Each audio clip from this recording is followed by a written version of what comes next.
rahmatnya Allah kepada kita, kini kita kembali untuk melaksanakan kewajiban kita kepada Allah, yaitu menuntut ilmunya Allah. Dengan adanya kita menuntut ilmu, maka akan membuahkan adab, membuahkan akhlakul karimah.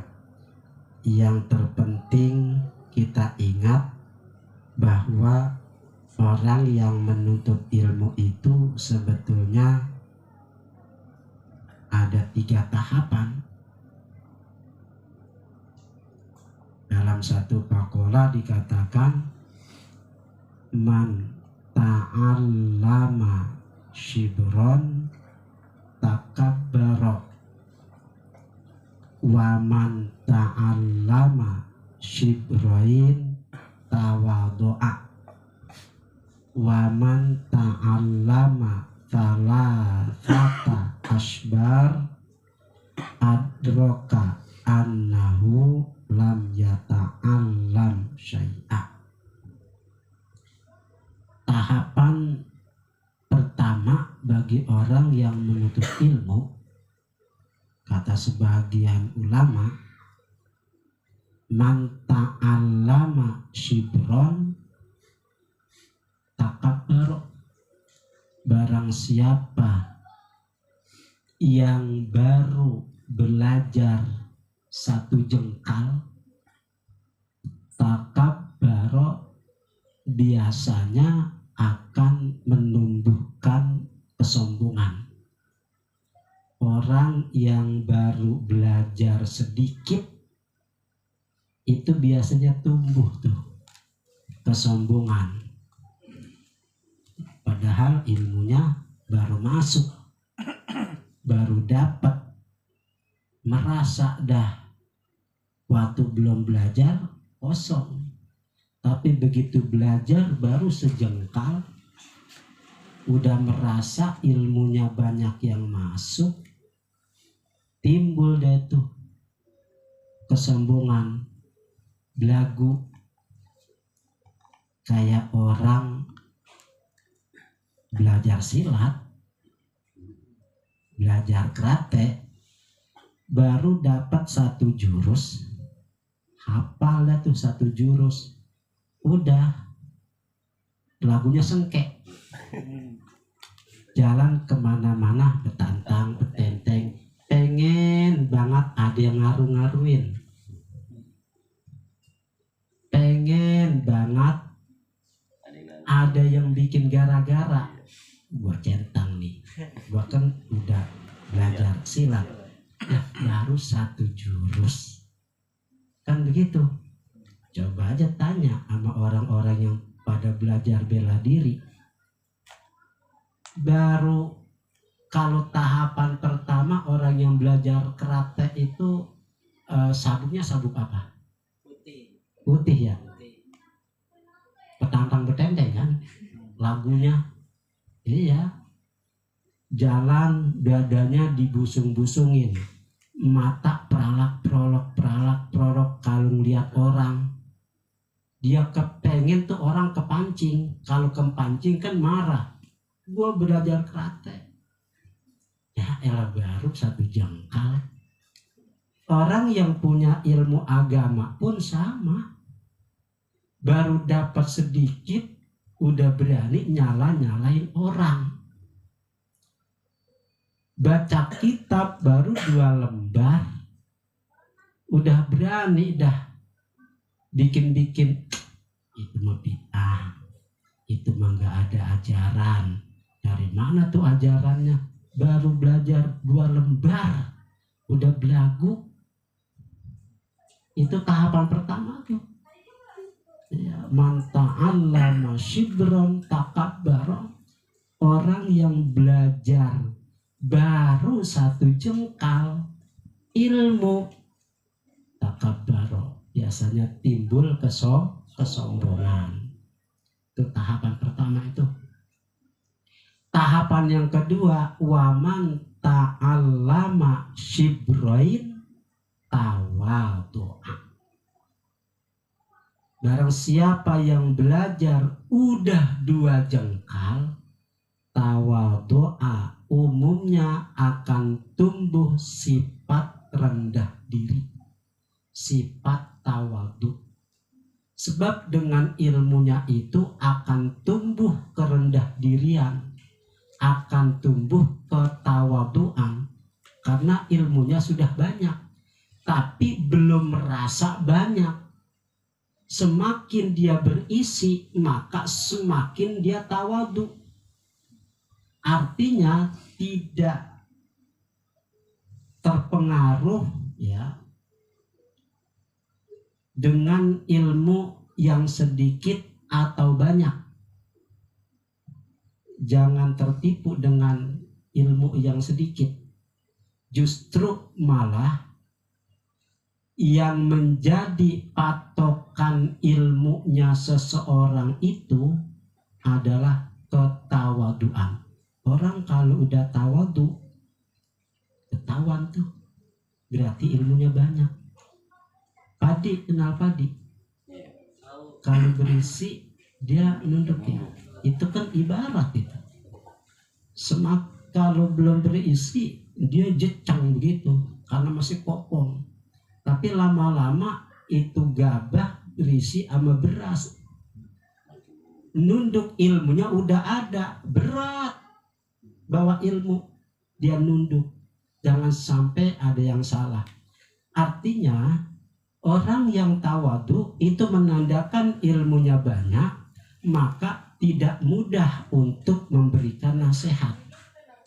Enggak gampang untuk memberikan fatwa, justru malah dia lebih berhati-hati dan kagak gampang nyalain orang.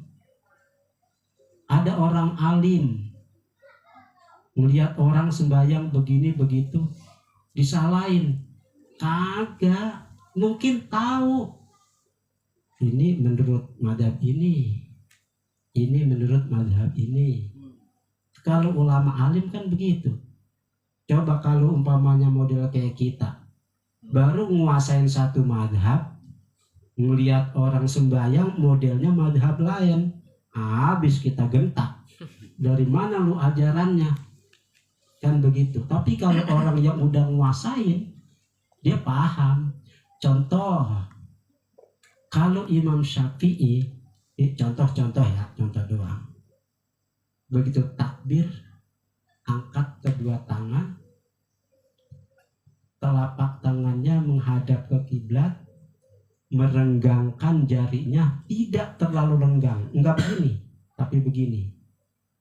Angkat takbiratul ihram, menghadapkan telapak tangan ke kiblat, hadiman kibai, ya, antara sejajar nih, ya begitu.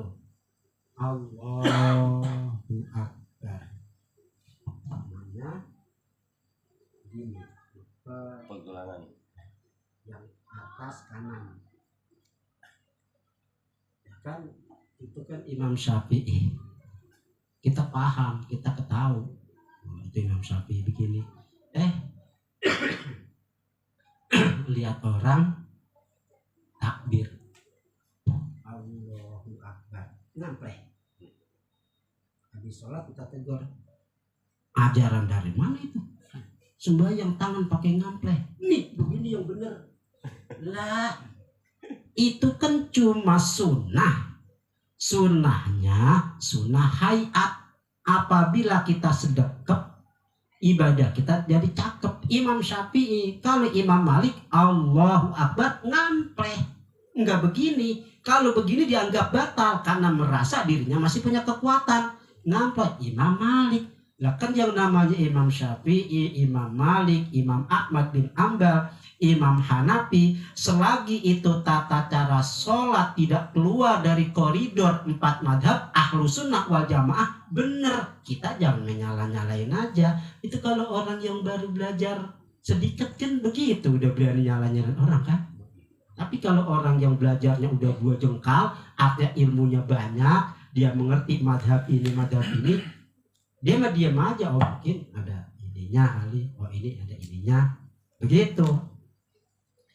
Beda Kalau memang kagak ada ajarannya, apa yang gak ada ajarannya? Kemungkinan sebayang nyari kelingking, kan geli.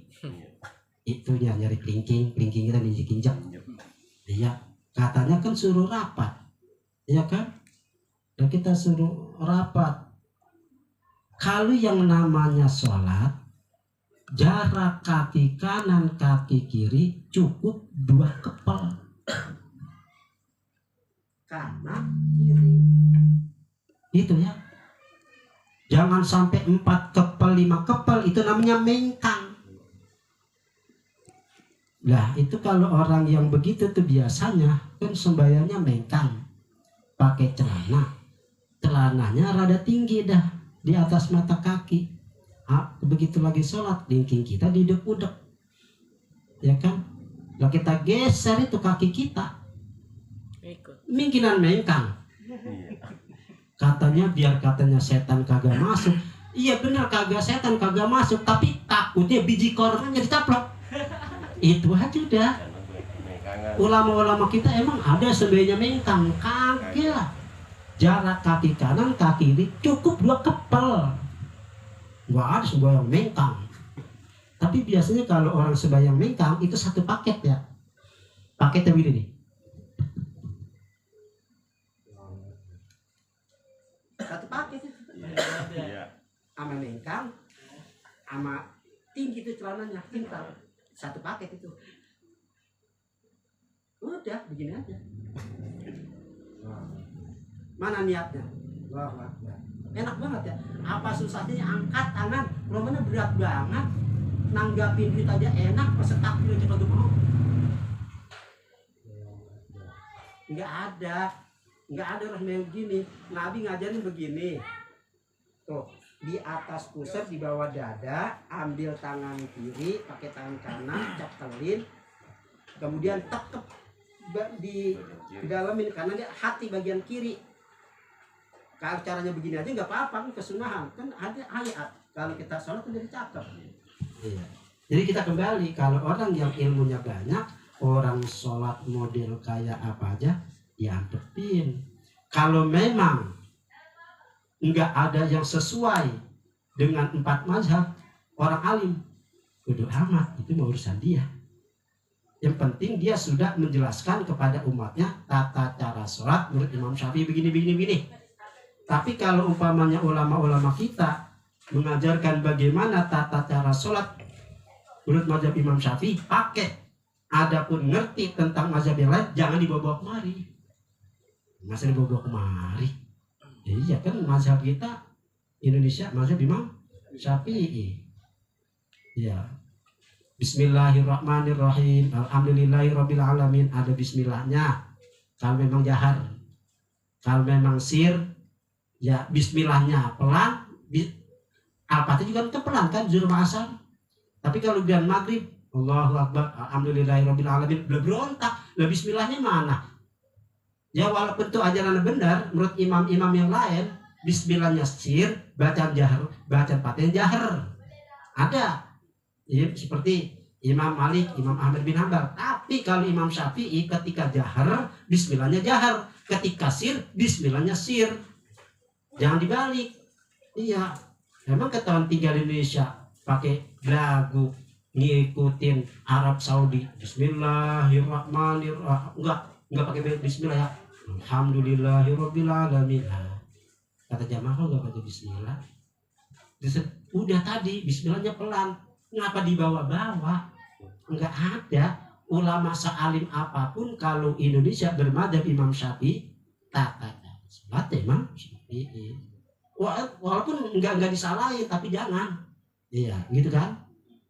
Man ta'allama shibrain tawaddu'a, orang yang belajar udah 2 jengkal berarti ilmunya sudah mulai paham dan bisa mempraktekkan ilmunya, maka tumbuh rendah diri, maka akan ilmunya yang luas itu, maka akan tumbuh tawadu.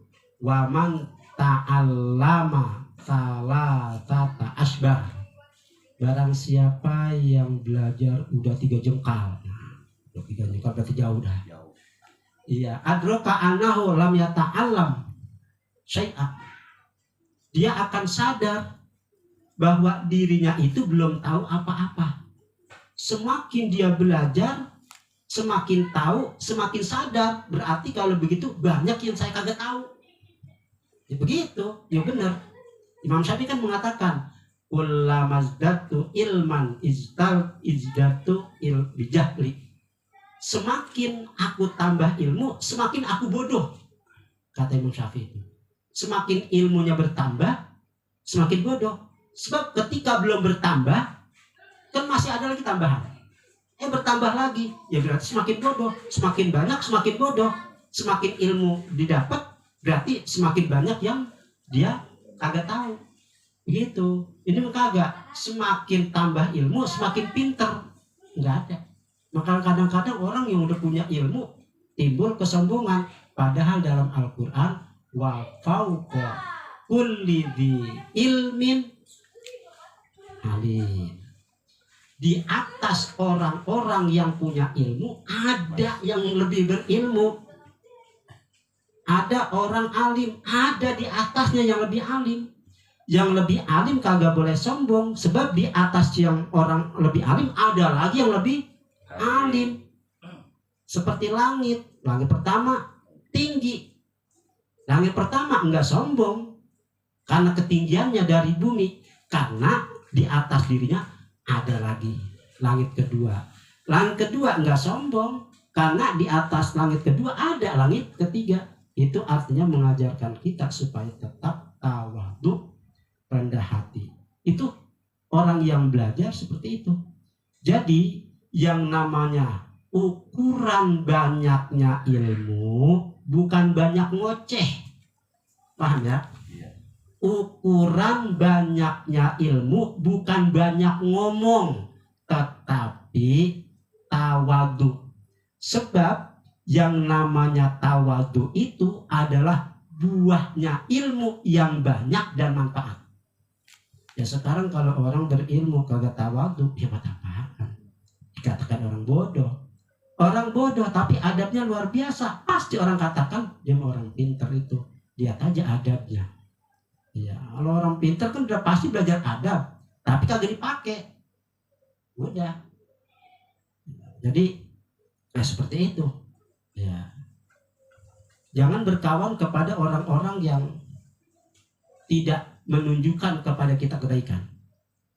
Kita harus berusaha punya kawan yang apabila kita salah, dia negur. Begitu juga kita berusaha kalau kita tahu dia itu salah, kita tegur.